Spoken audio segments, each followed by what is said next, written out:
the core group were rejecting them right and left. But even the other things that he belonged in, even the Golden Dawn, I mean, everything that he's been a part of, he sort of self-promotes himself, or at no point does he attain a level that which everyone has a cake and high fives waiting for him at the end. There's always a weird caveat, or this was going on, so he slipped in.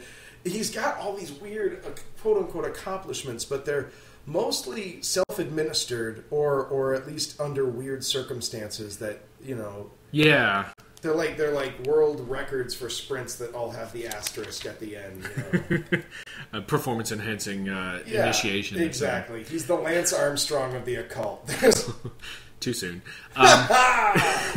So anyways, after the China stuff, this was about 1907. He meets this guy named Victor Neuburg, and he becomes a disciple of Crowley. He's kind of infatuated with everything Crowley's done up to this point, and Neuburg is basically subjected to some pretty hardcore sadistic acts through his time, just in order to promote himself from lackey to initiate. He was an intern. And he had to do all the worst things and not get paid. Oh, man. So they actually went to Algeria to perform this one magical ritual to summon the demon Karanzan. I don't know if you've brushed up on your demons or not, but Karanzan is pretty much the devil in those circles for all intents and purposes. He's like the number one demon. Don't mess with me. What are you doing? You can't even say my name, demon. But then why? Why and not? That's Crowley. Like, you know what? That's the name of our Aleister Crowley sitcom. That's Crowley. That's Crowley. That's our Crowley. It was one of those things where it's like, well, everybody's too scared to do it. Let's do it, bro. Let's do it. Bring it. Let's go out to the desert with hashish and just summon this demon. Because every other wizard's too big of a pussy to bring this guy on board. So, of course, around this time, they're like, around this time, Crowley's like, the only way to really do any of this magic correctly is through sex magic. Now, how old is Crowley at this point? He's in his 30s, 40s? 40s. Yeah, 40s. Yeah, because this is my theory from what I've read on this, that like there was Crowley. I mean, sex obviously had a huge impact on his life. Yeah. And I think that if you did a statistical analysis of people who are cult leaders or that kind of personality, that there's this constant shift, and it doesn't surprise me in the 40s or 50s. When maybe the looks are starting to go, maybe the charm is starting to shift, suddenly it's spiritually important for you to have sex with me. Oh, that's it. And I mean, I guess you can't blame the guy, but there's such a constant, like this is such a constant theme in cults that the old dudes totally get to have sex with the young. It's not my rules. That's God's rules. That's not my rules. No. That's what Don't the blame voice me. in my head told me. And this is what I actually am going to do. This isn't like all those chores I had to do before. And if you don't do it, you're going to hell. Right. So I don't know. It's sex with me or hell. You pick. I'm not going to decide for you. I'm not sure.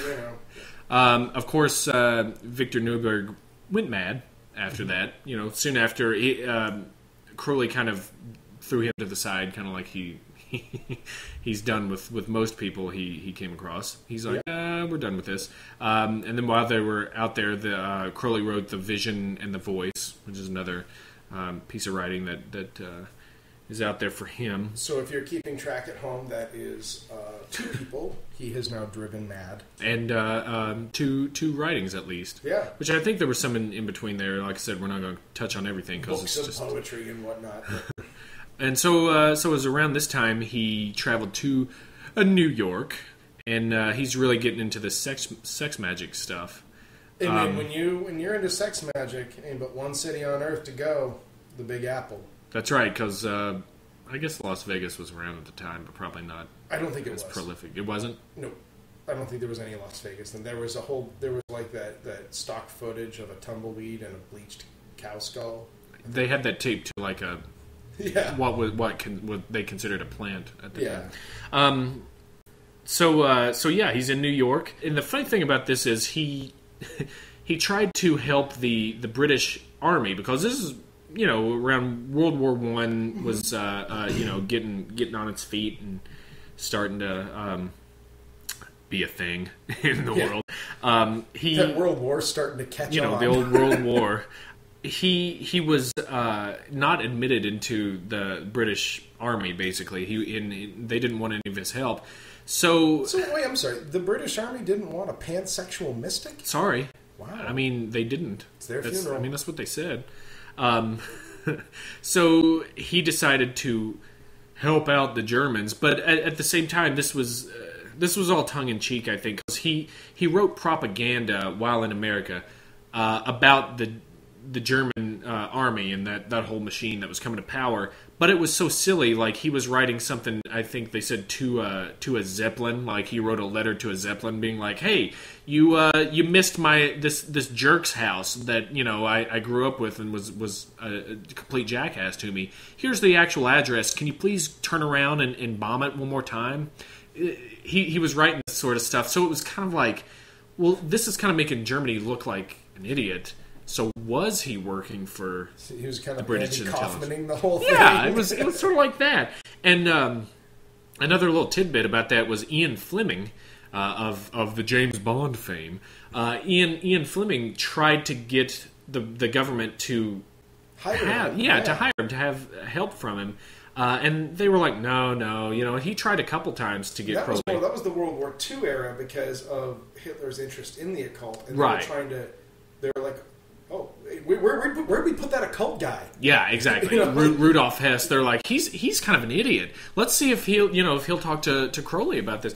But they said no, and that was, I mean, there are some theories that he was kind of a secret agent for MI5, I think it was at the time. But then he went to Mexico and got promoted to MI6. Exactly. And they were like, no, laddie, we don't do that. It doesn't work that You cannot do that. You keep telling me, but it's not true. Oh, so now you're 008, are you? No, I didn't think so. 008, maybe. No. So, anyways, while he was in New York, he met a girl named Leah Hersig. Had a baby girl with her, right? Like he does. This baby actually this baby was named Lola Zaza, and the part of the name came from a mistress that he had at the time who he's really infatuated with. But I love that he chose more brevity, but less it just makes less sense. Sure. Lola Zaza. And this Leah Hersig, she was real infatuated with Crowley. She would bend over backwards for him. She let poor her thing. child be named Lola Zaza. Exactly. Hey, I'm real excited we have this child. I'd like to name her Lola, and I'm also banging this amazing mistress named Zaza. Did we throw that in there, or was it the other way around? No, that was right. I think that was right. The mistress was Zaza. I think it had Zaza. But this woman birthed his child, became his Scarlet Woman, or the woman du jour, basically. And she went so far to please him as to letting a goat have sex with her while Crowley slit the goat's throat in its orgasm.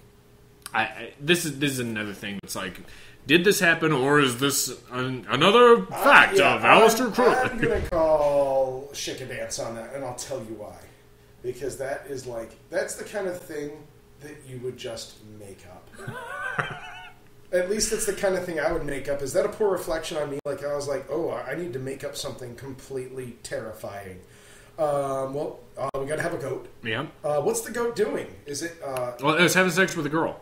Like a human girl? A human girl. I love where you went with human that. Girl. Okay, all right, that's awesome.